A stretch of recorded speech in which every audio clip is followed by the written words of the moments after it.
Hello, David Zaritsky for the Bond Experience. Welcome back. My heart's pounding. I've got to be frank with you. We're here at GoldenEye, and this is the walkway leading to a place that I've wanted to go to for a long time, probably ever since I've been a Bond fan, and it's a bit of a Bond mecca.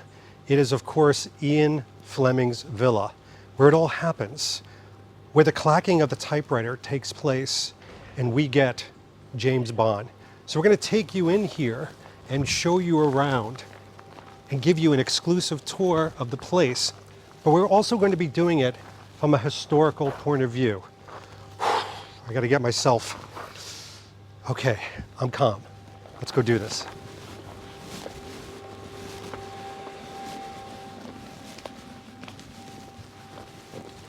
Okay, so when you go through those bamboo gates, you are transported. You can see what Fleming's original vision was, but it opens up into this expansiveness where you're seeing this amazing pool, some of the other cottages, and of course, his house in the background. We'll get to that. Let's not rush things. Before we do that, a couple of things real quick. I decided today, even though it's 98 degrees real feel, to wear Sea Island cotton. This is a type of shirt with these patch pockets here that Fleming would have worn, type of fit, you know, that kind of squared shoulder, and he would have worn white pants, probably Sea Island cotton as well. He liked his blue and white, and wasn't wearing blue and white, he was wearing white and blue. It's probably the naval part of him. So I decided to replicate that today. Got the No Time to Die watch on. But that's as much as we're going to get, because this is about Fleming today. Let's go inside a little bit more.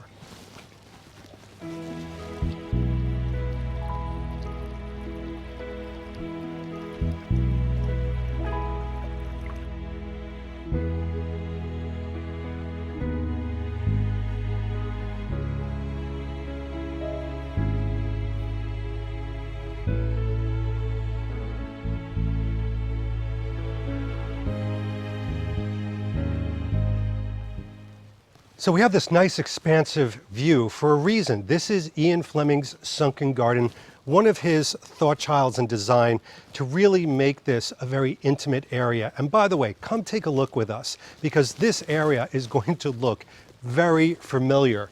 These trees, this table, these chairs, because it was also used in the No Time to Die press conference, where you saw everybody announcing and discussing No Time to Die in its infancy. But you can also see why they chose this particular area. What an amazing place to have an intimate moment.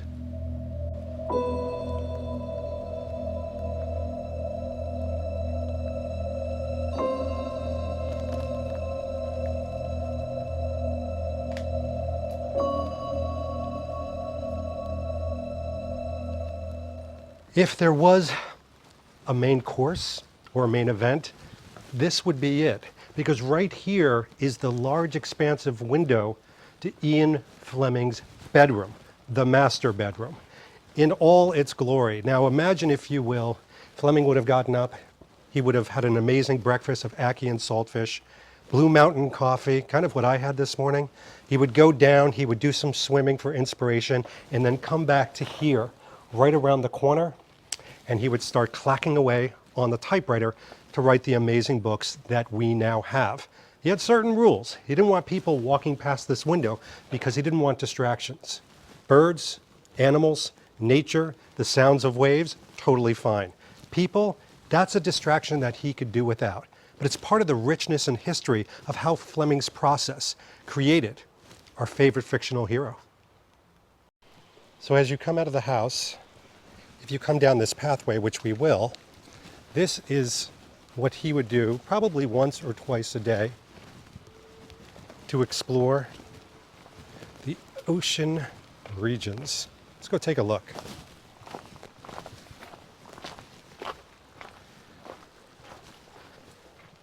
Got to really watch your step here. There is a guardrail. And this actually used to be even more precarious than you see right now. These used to be stone steps. Not one of them was even. Happily now they are.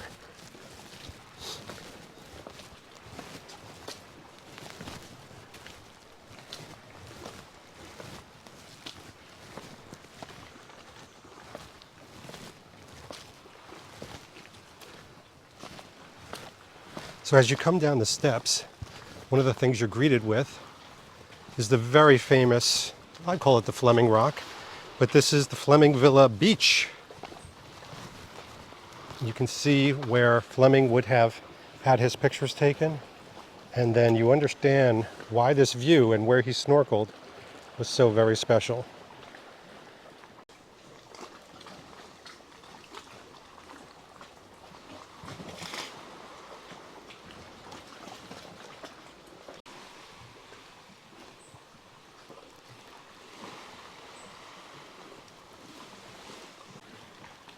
So part of his process, part of the history around it is, after a little bit of going around here, seeing the octopus and the many fish and the species, he fell in love with nature. He was a defender, which is why, from a historical perspective and a fictional perspective, the bad guys in his books, if you notice, they destroy nature. You know, one will kill a bird or shoot some bird or burn something down like foliage.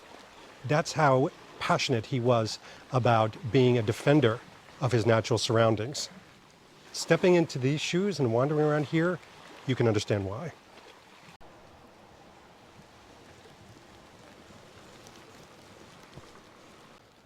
All right, well, that's the outside. And the grounds, they're amazing. I can imagine all the parties and the relationships that were formed here, the experience to create the books. But let's go inside, because there's a heaviness, there's a gravitas to the inside of this place that I think we're going to discover together.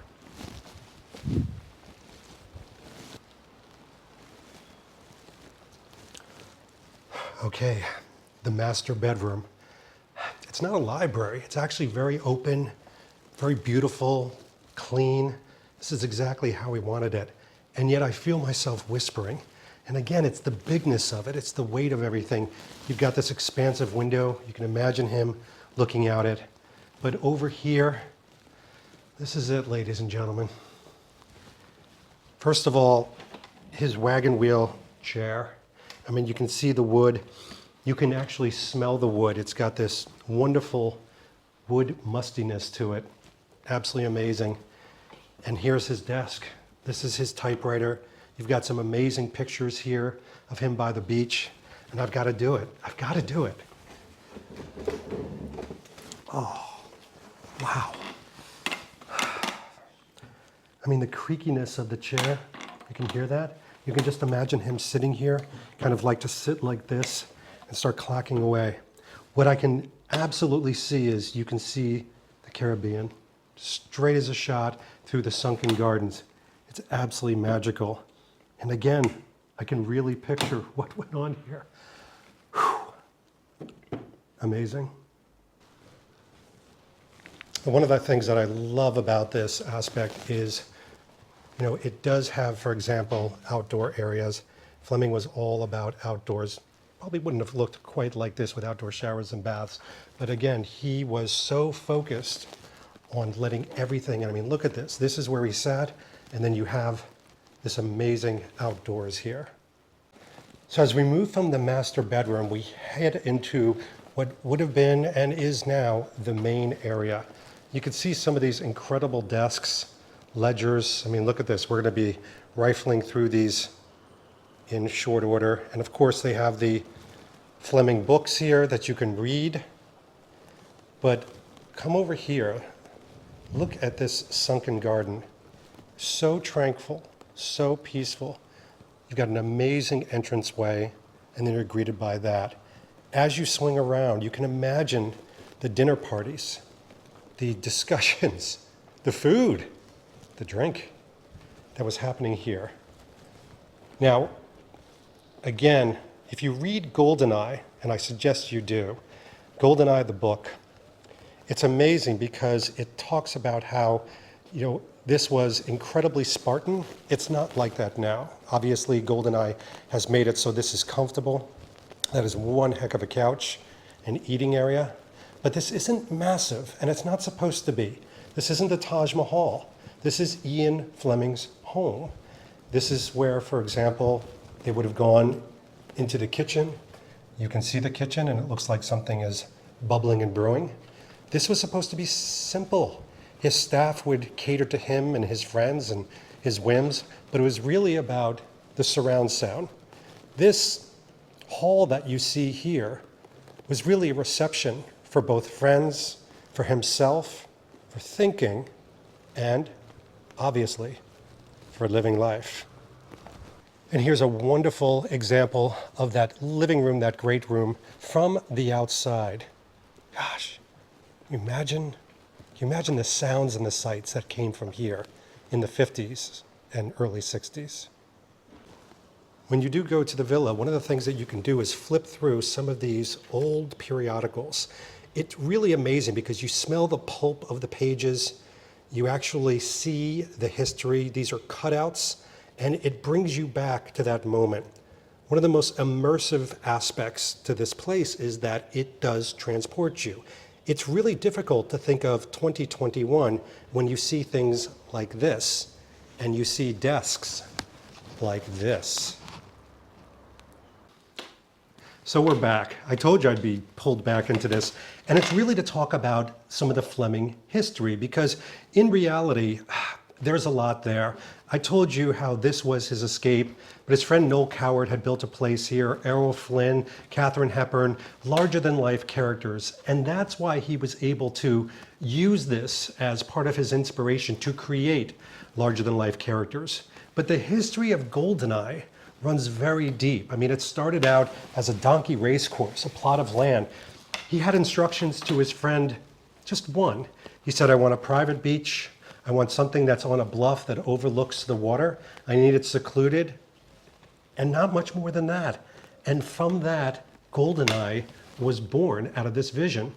Even this home that we're sitting in right now, he wanted it to be very plain. He got a lot of guff from his friends like Noel Coward, saying that it's not the most comfortable furniture. Well, it is now, obviously, but back then, it was very Spartan-like, but he wanted it very Spartan-like. Even when his wife suggested putting curtains up, he said, absolutely not. When his best friend and confidant Blanche Blackwell, had some ideas to spruce up the place, he did it, but he did it reluctantly because he wanted this to be his escape. This wasn't going to be a London flat. It was going to be something very different. It was going to smack of Jamaica. It was going to connect back to nature, which is why these giant windows that you see before you are so important. This is the smell, the inspiration, the sights and sounds that made Fleming and makes GoldenEye what it is. When you talk about the history of not only the Fleming villa, but Fleming himself, we have to talk about the books, but we could go in a lot of different directions.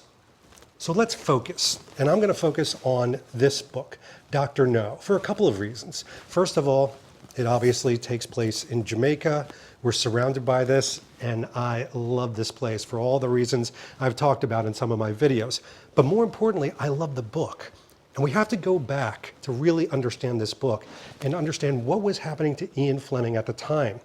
Married, with a lot of relationships outside of his marriage, but he had a son. He had a son, Casper, and he was living through the fantasy of Casper as a child, running around. But the biggest thing that Fleming really gravitated to in here, and why I like it, is because he said, I can really easily write about fantasy and larger-than-life things. Reality, well, that's a little harder. He even went so far as to say reality can be a bit boring. Giant squids, guys with metal pinchers for arms wrapped in tinfoil. He could do that all day long right here, and he did. And that's why we have this that also became the very first movie shot in this beautiful land. So it's important from a historical standpoint to step back and think what was happening to the man, to create the story and the plot that we tend to look towards. So one of the things that I promised myself that I was doing is just immersing myself in the whole Fleming aspect. A part of that is dressing the part. So I am wearing, for example, Sunspell's, this is a lounge top. So it's, some people might call it a pajama top, but it's Sea Island cotton.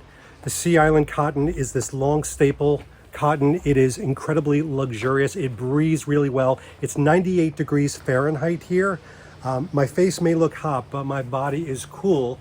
And I just paired it with some very simple summer weight trousers like Fleming would do. And this is a very relaxed top. It's not super tight or fitted. It's got kind of a squared shoulder like Fleming would have worn. And I just wanted to get into that whole mindset of trying to immerse into the Fleming moment, sartorial as well as obviously his home.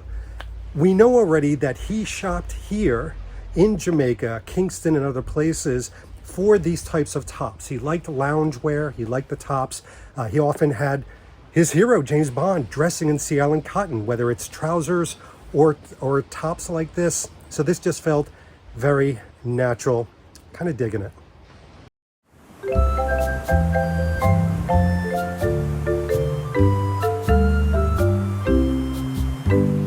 Underneath the mango tree, me honey and me can watch for the moon. Underneath the mango tree, me honey and me make fooloo soon.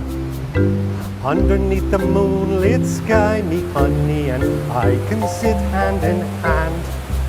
Underneath the moonlit sky, me honey and I can. So what's amazing is, essentially here is they make everything experience. I have a Caribbean lobster, and everything has been made according to our dietary needs. And Danielle's hers doesn't have any gluten on it. It looks absolutely pure and beautiful. Me can watch for the moon underneath the mango tree, me honey. Wow. I hope you enjoyed this short but incredible tour of Ian Fleming's villa, his home, the very place, the very desk and chair where everything was drawn from. As I sit here, a couple of thoughts come to mind. First of all, some of you saw my original video where unfortunately I didn't get to see this place and experiencing what I'm experiencing now. It was like, the end of The Empire Strikes Back, a great movie, but obviously a cliffhanger ending. Well, one of the things that I feel right now is that this is beyond celebratory. This is an emotional connection. And when you think about wood and stone and concrete and trees and grass having an emotional connection to them, it's not so much individually, but collectively together, Fleming's vision has created this oasis, this amazing place that doesn't just inspire and has inspired this author, but it inspires all of us. I know I'm going to be leaving here more inspired, more thrilled, and also seeking not just solace, but a quantum of making sure that I spread the joy that Fleming did as well. Carry on his tradition of escapism and really raising the excitement and adventure level. He said, never say no to adventure. This has been an adventure, and I'm so glad that you could be along on the journey. I'll leave you to it. This has been David Zaritsky for the Bond Experience. We'll see you all real soon. Take care. Thanks for watching this episode. If you want to be up on the latest from the Bond Experience, just click on this subscribe and subscribe to our channel. You're going to get all the latest and greatest information, plus some exclusive content. And by the way, speaking of content, here's something especially for you, just because we know you. Talk to you soon.